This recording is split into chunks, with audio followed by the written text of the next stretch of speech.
1 Tessalonicenses, o apóstolo Paulo escrevendo à igreja de Tessalônica, ele diz: portanto, irmãos, no restante vos rogamos e exortamos no Senhor, que assim como recebeste de nós, como deveis andar e agradar a Deus, que façais assim cada vez mais. Pois vós sabeis quais mandamentos vos demos pelo Senhor Jesus. Pois esta é a vontade de Deus, a vossa santificação, que não pratiqueis pecados, que cada um de vós saiba possuir o seu corpo como instrumento em santidade e honra. Em sua carta à igreja de Éfeso, Paulo, ele vai dizer: andeis de modo digno no chamamento com o que foste chamado. Então aqui nós vamos ver, ele vai falar de dignidade. No verso 17, ele disse: não mais andeis como também o restante dos gentios andam. Então aqui, nessa carta à igreja de Éfeso, ele vai dizer, eu falei sobre isso aqui essa semana. No capítulo 5, ele disse: andai em amor. Olha como Paulo vai falar desse proceder. No capítulo 5, verso 2, ele diz: andai em amor. No capítulo 5, no verso 8, ele diz: andai como filho da luz. Então Paulo sempre vai instruir os irmãos a andar na presença com dignidade.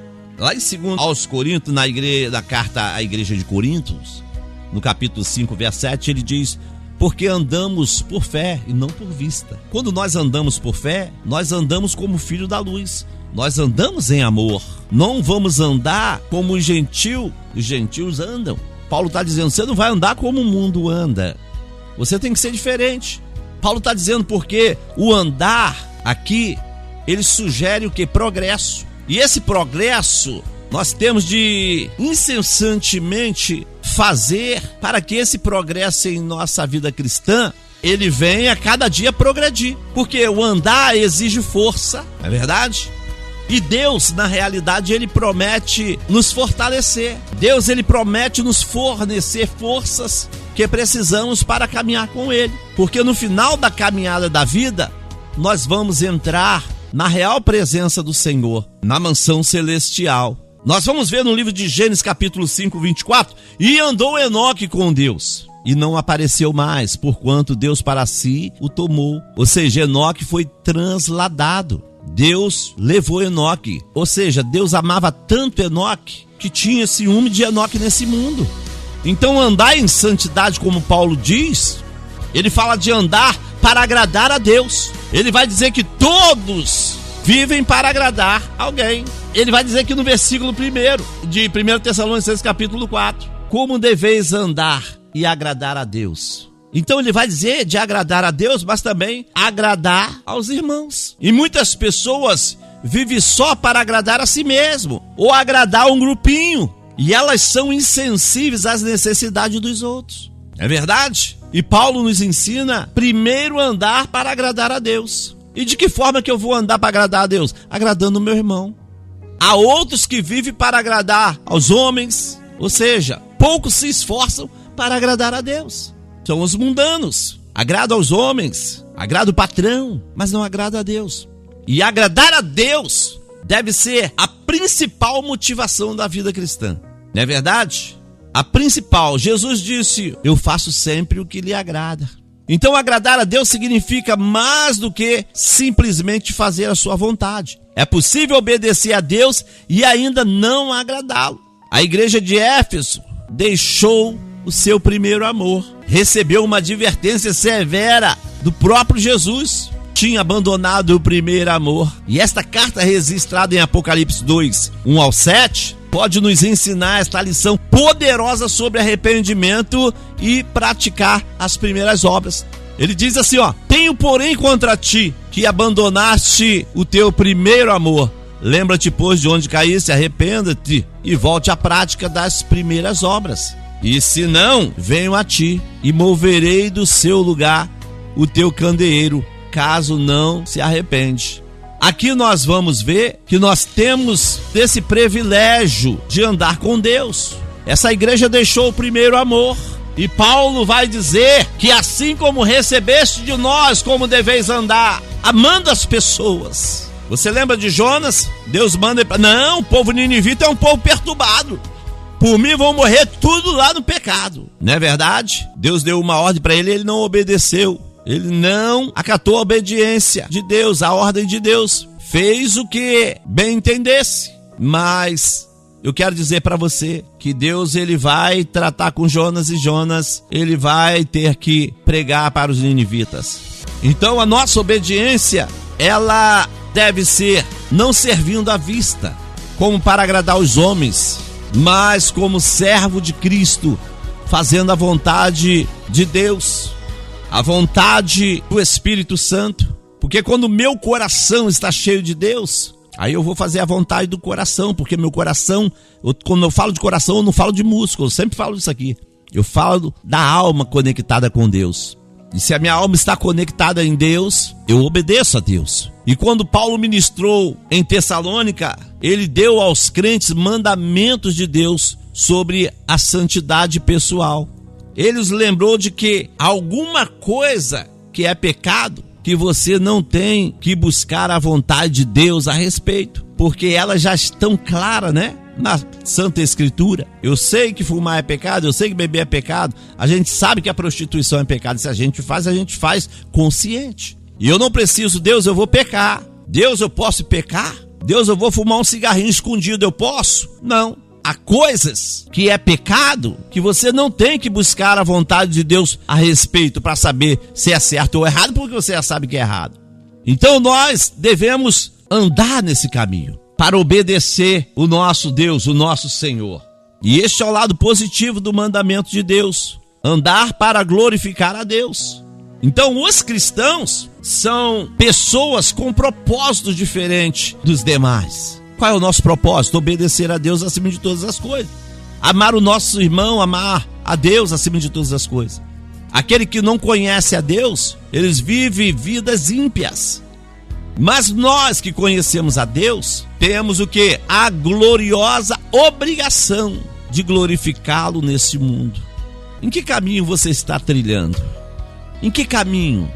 Nós estamos caminhando num caminho estreito. Mas não quer dizer que esse caminho estreito vai ser caminho de facilidade, não. Jesus disse em Mateus 5, 13 ao 16: vós sois o sal da terra, vós sois a luz do mundo. Assim resplandeça a vossa luz diante dos homens, para que vejam as vossas boas obras e glorifiquem o vosso Pai que está no céu. Olha o que Jesus diz: para que vejam as vossas boas obras. E essas boas obras que vão fazer eu e você escapar do julgamento de Deus. Deus, ele não faz acepção de pessoas. Deus ama a todos. É por isso que ele vai julgar a todos. A igreja será julgada primeiro, depois a igreja vai julgar o mundo. Mas eu estou falando da igreja salva, da igreja eleita, da igreja separada, da noiva santa. Então Deus, ele lida com o pecado onde quer que ocorra, não tem jeito. Que seja na vida dos perdidos, que seja na vida dos seus próprios filhos. Deus, ele vai lidar com a situação.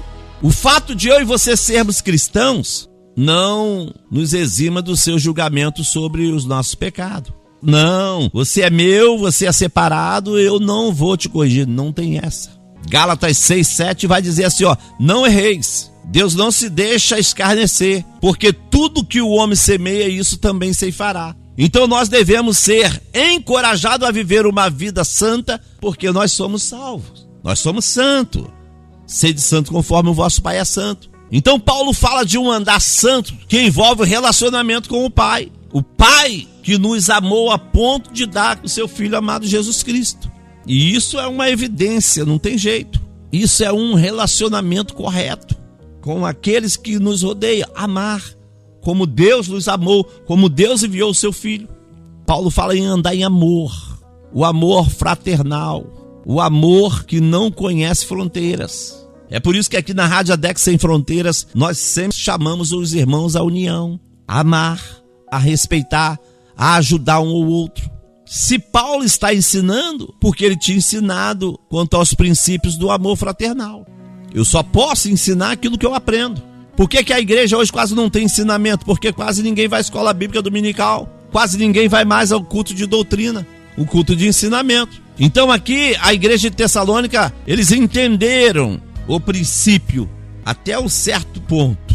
Eles praticavam o amor fraternal para com os irmãos na Macedônia. O amor fraternal deve ser incluído a todos. Então não é suficiente que amemos somente os irmãos de nossa igreja local. Devemos expandir o nosso amor a todos os irmãos. Nós devemos estender o nosso amor através de todo mundo.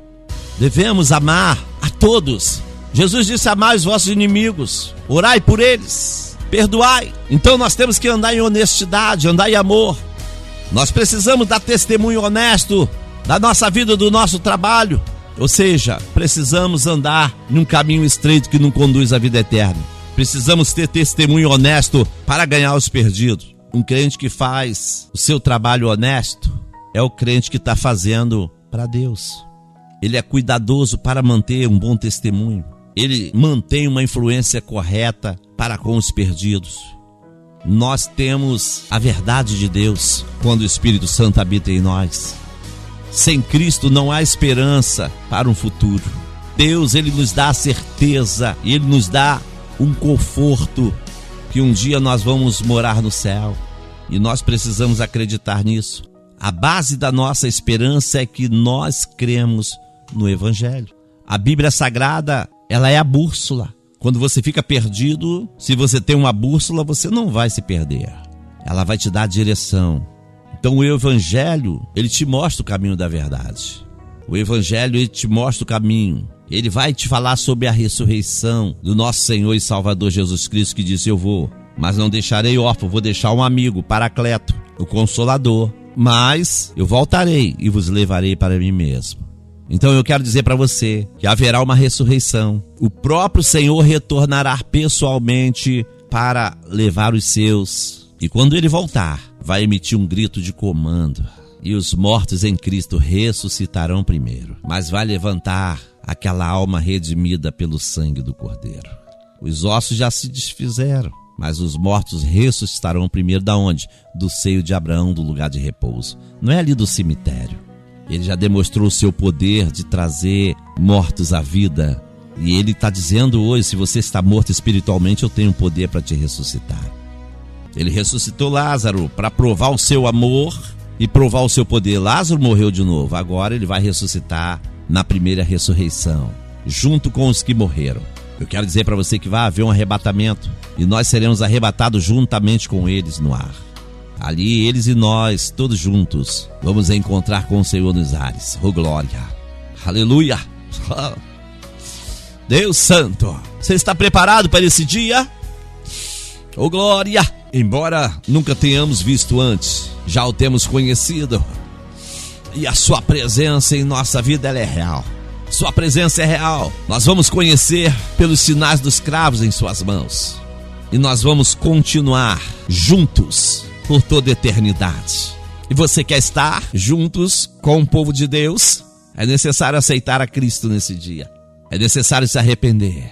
E o que traz um conforto para nós, que traz para nós uma esperança, é saber que um dia nós vamos encontrar com Ele nos ares. Ou seja, Jesus morreu e ressuscitou. E todos aqueles que morreram irão ressuscitar para a glória. E nós que estamos vivos, receberemos um corpo glorioso. Oh Deus! E estaremos com Ele nos ares, entrando na mansão celestial. Oh glória! Oh glória! E você, quer entrar na mansão celestial também? A esperança para os perdidos.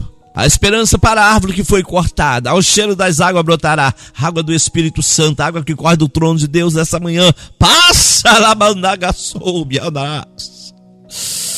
Oh meu Deus, que coisa linda, Jesus.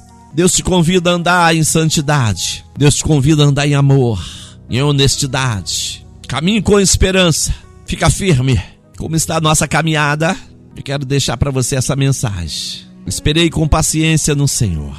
Espera, mas espera caminhando, fazendo bem, porque um dia estaremos com Ele na mansão celestial. Que Deus abençoe a sua vida. Deus abençoe a tua casa, a tua família. Eu sou o teu irmão em Cristo, pastor Kleber Gregório. Que Deus possa derramar poder, virtude, e que você venha ser impactado com a glória de Deus.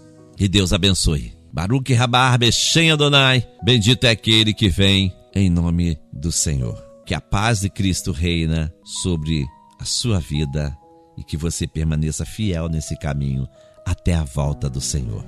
Shalom Adonai.